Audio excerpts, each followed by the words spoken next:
이스라엘 현지 시간으로 13일 밤, 우리 시간으로는 어제 아침이죠. 이란이 이스라엘 본토를 공격했습니다. 이란이 이스라엘 본토를 공격한 건 이번이 역사상 처음이죠. 무장한 드론 185대, 순항미사일 36기, 지대지 미사일 110기에 이른다고 하니까 꽤나 큰 규모의 공격이었습니다. 지금 이스라엘은 반격을 예고하고 있어서 이러다가 5차 중동전으로 번지는 건 아닌지 국제사회에 긴장감이 돌고 있는데요. 우선 이스라엘 현지를 연결해서 현지 분위기, 상황부터 들어보죠. 예루살렘에 거주하는 감요한 목사 연결이 돼 있습니다. 감 목사님 나와 계세요. 네, 안녕하세요. 예, 늦은 밤 공격에 얼마나 놀라셨습니까? 예, 좀 많이 놀랐습니다. 예. 한 새벽 2시쯤이었던 것 같아요. 1~2시쯤에 이제 예. 자고 있는데, 이제 폭죽 같은 게 터지기 시작하는 소리를 들어서 이게, 아마 무슬림들 명절이 끝나서 그랬나 싶었는데, 이제 보니까 이제 하늘에서 이제 아이언돔이 미사일 날라오는 것도 다 격추하고 있는 모습이더라고요. 그래서 바깥에 나가서 보니까, 옆집에 있는 분들도 나와서 보고 있고 그런 상황이었습니다. 좀 많이 놀랐습니다. 그렇군요. 폭죽 무슨 지금 불꽃놀이를 하는가 하고선 봤더니 아이언돔이 날아오는 네. 미사일을 격추시키는 그 소리였어요. 네, 예. 그냥 이게 상당한 양의 미사일들이 맞추고 떨어지는 모습을 눈앞에서 본 경우였거든요. 이번에는요. 육안으로 그게 다 확인이 될 정도였어요. 네, 예. 참 그러면은 이 충격이란 게 어느 정도였을지 가늠이 잘 안 되는데 지금 이스라엘에 거주하신 지는 얼마나 되셨죠? 한 5년 됐습니다. 5년. 크고 작은 무력 충돌이 워낙 많은 곳인데 그 5년 동안 봐온 것들 중에 그럼 이번이 뭐 최대 규모였습니까? 예루살렘의 기준으로 봤을 때 뭐 다른 지역 부위에 이 로켓 공격은 그렇게 많이 있지는 않고요. 이번에 하마스 전쟁할 때도 한 3~4발 정도 그게 날라올 수준이었는데 이번에 한 20발 이상 정도가 예루살렘 쪽으로 날라온 것 같습니다. 주변에 한 10년에 20년 되신 분들 계시는데 그분들도 처음 경험해보는 공습이었다라고 얘기하고 있었습니다. 예, 20~30년 되신 분들에게도 가장 큰 공습이었다. 그럴 수밖에 없는 게 이번이 이란의 이스라엘 본토에 대한 첫 공격이었어요. 왜냐하면은 4월 1일에 이스라엘이 시리아에 있는 이란 영사관을 이미 공격해서 거기에 이제 이란 고위직 2명이 사망을 했기 때문에 보복 공습이 있긴 있을 거다 이런 마음의 준비는 하고 계셨단 말씀이군요. 이 정도까지라고 생각을 못했던 것 같아요. 그러니까 한 주 지역 정도 집중적으로 할 거라고 생각했었지 네. 이렇게 공격을 할 거라고 생각 못했습니다. 예, 사실은 굉장히 큰 규모의 공격인데 거기에 비해서는 그래도 중상자 1명 그리고 공군 기지의 어떤 경미한 파손 뭐 요 정도의 피해로 그친 것은 아이언돔이 그 정도 작동했기 때문이라고 봐야 되나요? 어떻게 보십니까? 아이언돔이 작동했고 요르단 쪽에서 요격을 했고 그다음에 해상에서도 요격을 했기 때문에 거의 이제 99% 정도는 다 요격했다라고 보고 있습니다. 로켓이 떨어진 위치 여기는 이제 경보 앱이 있습니다. 이 로켓이 날라오면 어느 지역에 로켓이 떨어진다, 미사일이 떨어진다라는 것을 보여주는 것이 있는데 그래서 그걸 통해서 미사일이 어느 지역에 떨어지는지를 알고 있거든요. 예. 지금 분위기는 어떻습니까? 처음 아침에는 조금 분주하긴 했었는데 이제 조금 시간이 지나고 난 다음에 이제 일상적으로 조깅하는 분들은 조깅하고 계시고 출근하는 분은 출근하고 있는데 학교는 지금 현재 48시간 동안 이제 학교는 안 가는 걸로 아이들에게 연락이 왔었고요. 네. 100명 이상, 1000명 이상 있는 곳에 모이지 않는 걸로 이제 공식적으로 이제 메일이 연락이 왔습니다. 혹시 이스라엘이 다시 재보복을 할 거다 뭐 이런 얘기가 나옵니까? 방송에서는 어떻게들 얘기하나요? 처음에는 있었는데 최종적으로 바이든 대통령과 네타냐후 통화 끝에 보복하지 않기로 결정한 걸로 알고 있습니다. 그렇군요. 근데 이것도 명확하진 않지만 지금 분위기는 일단은 이번 공습으로 인해서 큰 피해를 본 것도 없고 예. 큰 사상자도 있는 것도 아니기 때문에 이스라엘 측에서는 좀 이제 넘어가려고 한다라는 얘기가 지금 많이 나오고 있습니다. 예, 예. 정확하게 얘기하면. 예. 아직 뭐 공식 발표가 난 건 아니지만 내부의 분위기란 게 있으니까요. 네. 특히 여론과 언론의 분위기란 게 있는데 재보복하지 않는 쪽으로 지금 가닥이 잡힌 것 같다는 말씀. 예, 여기까지 현지 소식 좀 듣겠습니다. 아무쪼록 더 이상 확전 없이 안정을 찾기를, 평화를 되찾기를 여기서도 기도하겠습니다. 고맙습니다. 네, 감사합니다. 예, 이스라엘 예루살렘에 거주하고 계신 분이세요. 감요한 목사 먼저 만나봤습니다. 전문가 한 분 연결을 해보죠. 제가 궁금한 건 도대체 이란하고 이스라엘이 언제부터 이렇게까지 사이가 안 좋아졌나. 과거를 떠올리면 이렇게 안 좋은 사이가 아니었던 것 같거든요.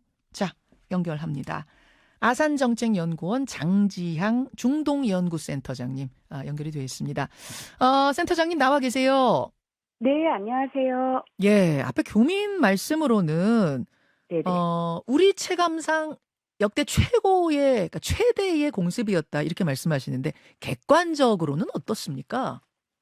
객관적으로도 최대죠. 객관적으로도, 그러니까 이 이스라엘에서 이제 이란으로부터 받은 공격이 그 종류도 그다음에 대수도 굉장히 많았는데요. 예. 그러니까 흔히 이제 폭발물을 탑재한 공격용 드론, 자산 드론이라고 하는데 그 드론이 한 185대, 그다음에 순항 미사일이 36기, 그다음에 탄도 미사일이 적어도 110대가 이스라엘을 향해서 계속 쏟아졌었던 거죠. 드론도 한 170여 개 넘게 온 그 드론도 그냥 날아와서 뭐 위협만 하는 게 아니라 거기서도 저 폭탄을 떨어뜨렸다는 얘기잖아요. 그렇죠. 폭발을 했죠. 그렇게 예, 여러분 생각하시면 어마어마한 겁니다. 예. 네네. 이 미사일이랑 드론이 또 뭐 속도나 고공도가 서로 달라가지고 아마 굉장히 정신이 없었을 거예요.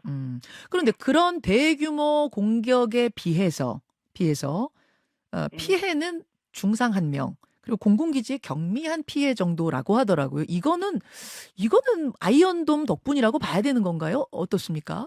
아이언돔 덕분 플러스 이제 예를 들어서 아이언돔 같은 경우는 낮게 뜨는 미사일이나 드론을 이제 공격하는 거고요. 예. 아이언돔뿐만 아니라 거기에 또 이제 높게 뜨는 것을 공격하는 뭐 에로라는 체계가 있고, 그 다음에 또 드론 같은 경우는 뭐 공군기나 헬기가 떠서 잡았을 테고요. 근데 이거는 이제 이스라엘에서 잡은 거고 요격한 거고 플러스 이제 미군이 네. 이제 미 중부 사령부가 이라크에도 있고 시리아에도 있고 그 다음에 뭐 그 지중해 연안에도 있고 한데 이 미 중부 사령부가 이란에서 출발을 해서 이라크 시리아를 지나면서 이스라엘을 향하는 그 미사일이나 드론을 많이 요격을 해줬고요. 게다가 영국도 요격을 해줬다 그러고, 예. 이제 영국 같은 경우는 미군의 위치랑 비슷한 곳에서 요격을 했다라고 밝혔고, 이제 예. 프랑스도 요격을 했다라고 하는데 자신들의 보안상 어디서인지는 말을 안 하겠다라고 얘기를 했고, 이제 요르단 같은 경우도 이제 요르단이랑 이스라엘이 그러니까 접경을 하고 있으니까 그 미사일이 날아올 때 우리도 몇 대 요격을 했다라고 해서 제가 볼 때는 거의 뭐 다국적 연합의 요격 작전으로 피해가 굉장히 덜했던 것 같습니다. 그래요. 자, 그럼 궁금한 거. 이란과 이스라엘의 관계부터 좀 짚어봐야 될 것 같아요. 두 나라 관계가 원래부터 이렇게 살벌하진 않았던 것 같은데요. 그렇죠. 1979년에 이란 이슬람 혁명이 일어나서 이란의 친서구 부정부패 무능 왕정을 무너뜨리기 전까지는 네. 이스라엘이랑 이란이 사이가 오히려 좋았었습니다. 그렇죠. 그러니까 호메이니가 나타나서 이슬람 혁명을 한 게 1979년. 근본주의자들, 이슬람 근본주의자들이 이란의 정권을 잡기 전까지는 사이가 좋았던 거예요? 그렇죠. 예. 그리고 이제 이란이랑 이스라엘이 사이가 안 좋다고 정말 많이 들었는데, 그런데 막상 어저께 공격 같은 경우는 이스라엘 본토로 공격을 한 건 처음이었다, 최초의 공격이었다라고 말을 많이들 하잖아요. 네. 그러면 사이는 안 좋았다는데 그럼 이제까지 불간의 전쟁은 없었던 거야? 라고 물으신다면 둘이 전면전으로 붙은 거는 이번이 처음입니다. 이란이 워낙에 국제사회로부터 특히 미국으로부터 제재를 받다 보니 네. 그러니까 무기도 굉장히 낙후됐고 네. 뭐 비행기도 낙후됐고 했기 때문에 자신들을 위해서 대신 싸워줄 레바논의 헤즈볼라, 이라크의 카탈브 헤즈볼라, 시리아의 친이란 민병대, 가자지구의 하마스, 예멘의 후티 반군으로 하여금 이스라엘을 공격하게 했었죠. 아, 그러니 대리인을 통한 전쟁을 치렀다. 그래서 뭐 그림자 전쟁 이렇게 부른다면서요. 맞습니다. 그리고 이제 그렇게 공격을 받을 경우 이스라엘은 또 이란에 전면전을 하기보다는 네. 그 안에 몇몇 이렇게 요원을 침투시켜서 예. 뭐 핵과학자를 암살을 한다든지 이런 식으로 정말 그림자로 이렇게 주로 주고받았었죠. 양국 간이. 그러니까 서로 전면전은 피하면서 살살살살 그림자 전쟁을 치러온 게 수십 년인데 이번에는 왜 이렇게 본토까지 공격하게 됐나? 그러니까 지난 네. 4월 1일에 시리아에 있는 주 이란 영사관을 이스라엘이 공격했기 때문이다. 이렇게 듣긴 들었어요, 제가. 근데 네네. 그게 여태까지도 피해왔던 전면전을 감행해야 될 정도의 타격이었습니까? 이게 만약에 이란 내에 이란 시민들에게 알려지지 않았다라면 이런 사실이 예. 전면전을 피했을 수도 있을 거예요. 아. 이란 당국이 어쨌든 제재에 계속 시달리고 내부적으로도 반정부 시위가 연일 뭐 일어나고 있고 하기 때문에 확전이라는 것은 이란에게도 굉장히 부담스럽거든요. 그런데 그 사실이 다 알려져 버렸었어요. 그러니까 시리아에 있는 영사관에서 우리의 이 최고 종교 지도자의 최정예 부대인 이란 혁명수비대의 2인자 사령관과 부사령관과 플러스 10명이 폭사를 했다더라. 공습을 받아서. 라는 게 알려졌으니 이란 시민들은 그러면은 우리 당국은 어떻게 해야 돼? 이거 말도 안 돼. 가만히 있을 수는 없잖아. 라는 이제 국내 여론이 이제 부글부글 하다 보니 뭔가로 이제 보여주기식 체면 칠에 얼굴 살리기로 뭔가는 했어야 됐었던 거죠. 왜 그 이슬람 코란에는 그런 게 있잖아요. 이에는 이, 뭐 눈에는 눈. 이것에 충실하다 보면 결국은 네네. 이 정도를 우리가 받았는데 가만히 있어. 우리도 뭔가 해야 돼. 이런 이제 여론이 형성됐다. 그렇게 보면 되나요? 그렇죠. 아마 이슬람을 믿지 않는 나라에서라도 네. 시민들이 우리 최고 정예부대 사령관이랑 부사령관이 죽었는데 정부는 뭐 할 거야? 라고 얼굴을 이렇게 빤히 쳐다보고 있으면은 뭐라도 해야 될 것 같아요. 그런 분위기에서 이제 이런 공격이 나왔다. 자, 그래서 서로 한 번씩 때렸습니다. 지금 서로 때렸습니다. 한 번 치고 한 번 치고. 네네. 여기서 멈출 것이냐 아니면 네. 앞으로 더 확전이 되느냐 마느냐. 이건 네. 이제 이스라엘의 선택에 달려 있는데 일단 이스라엘의 네타냐후 총리는 우리를 해치는 자는 누구든 해칠 거다. 이렇게 발표했더라고요. 그렇죠. 그게 뭐 이제껏 이스라엘의 이 공격받은 거에 대한 전통적인 방식이죠. 그렇죠.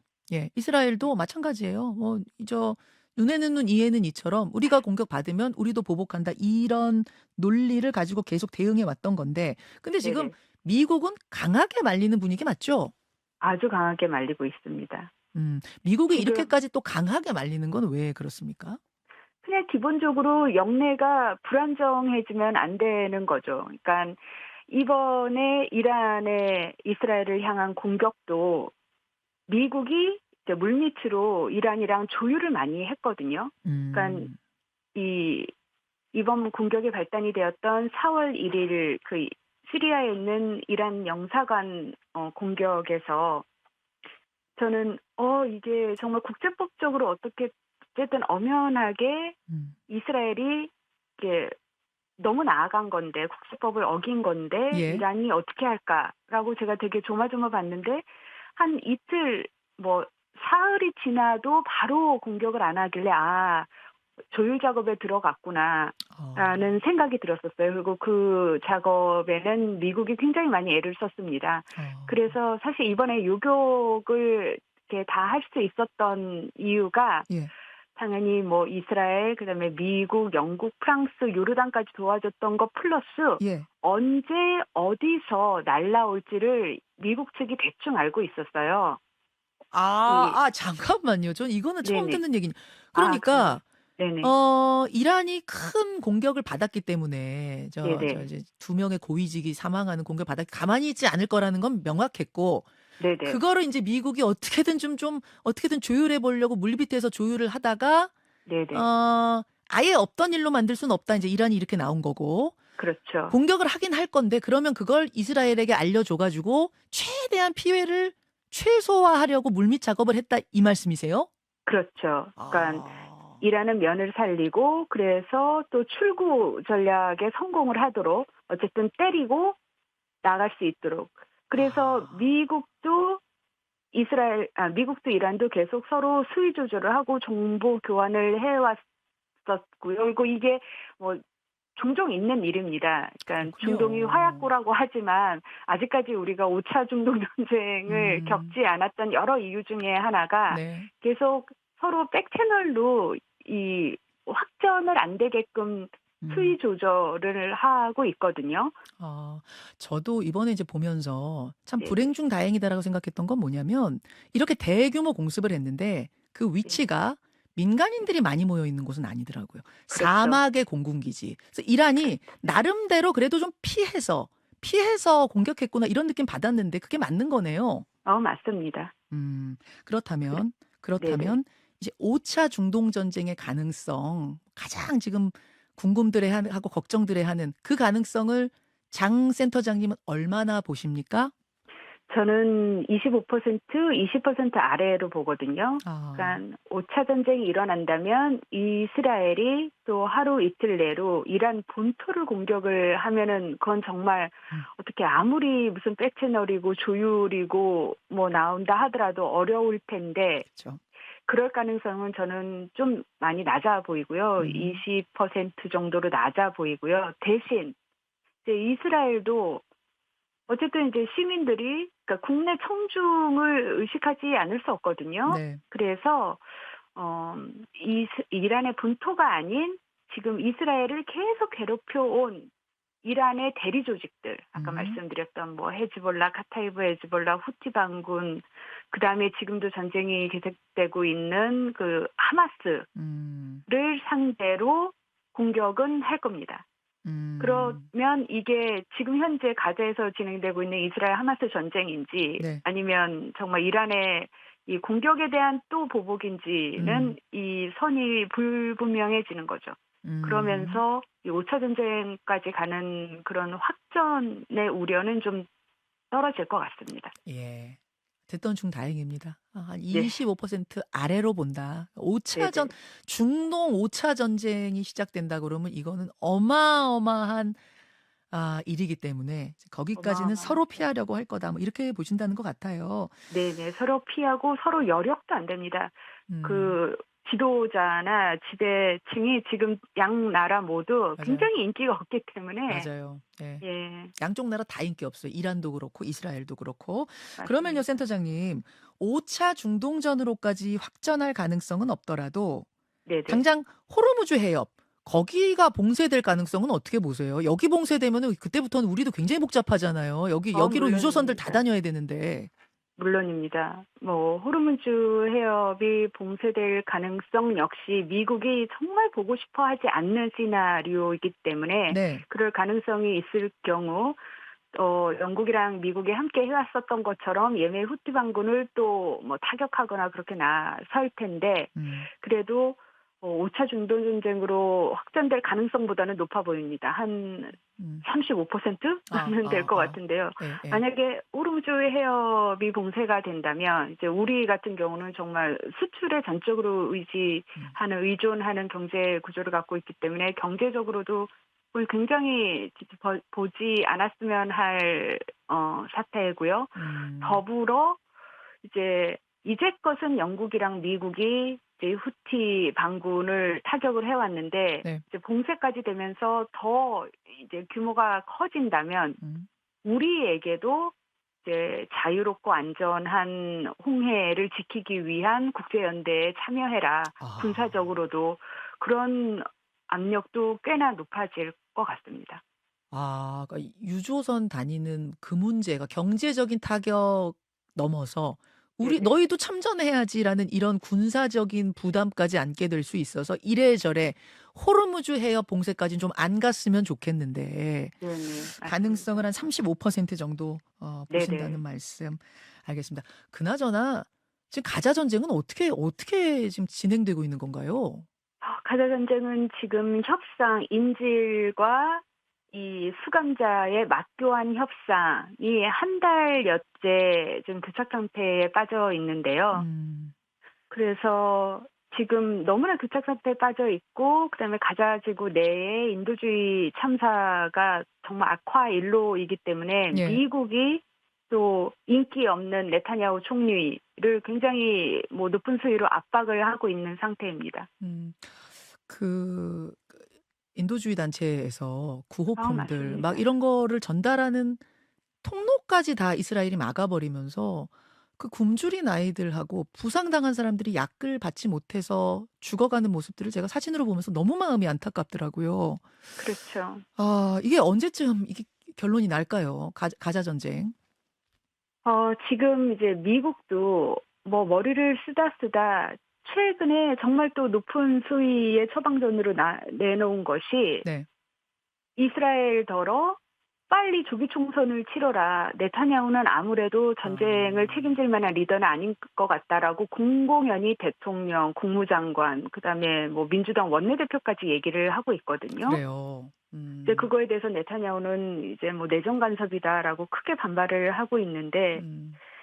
제가 볼 때는 리더십이 만약에 바뀐다면 그나마 이 좀 이렇게 분출구가 그러니까 돌파구가 생기지 않을까라는 생각이 드는데 그런데 그 음흠. 리더십을 바꿀 수 있는 조기 총선도 빨라야 9월이거든요. 아이고 가을. 예. 예. 네. 그래서 음. 그때까지는 이제 하마스와 이스라엘이 서로 이제 협상안을 가지고 뭐 음흠. 지리하게 다투는 그리고 이스라엘 내에서는 계속 반 네타냐후 시위가 일어나는 뭐 이런 이도저도 어떻게 할 수 없는 그야말로 교착 상태 그 자체인 상황이 좀 더 진행될 것 같다라는 뭐 어두운 전망을 말씀드려야 될 것 같아요. 알겠습니다. 알겠습니다. 지금 서방 언론에서는 이스라엘이 15일에 그러니까 거기 시각으로 오늘이네요. 오늘 이란을 재보복할 거다. 이런 예상 보도도 막 나오고 있다고 하는데 상황을 좀 지켜봐야 될 것 같습니다.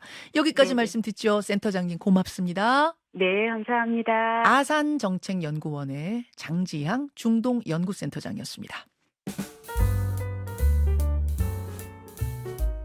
김현정의 뉴스쇼는 시청자 여러분의 참여를 기다립니다. 구독과 좋아요, 댓글 잊지 않으셨죠? 알림 설정을 해두시면 평일 아침 7시 10분 실시간 라이브도 참여하실 수 있습니다.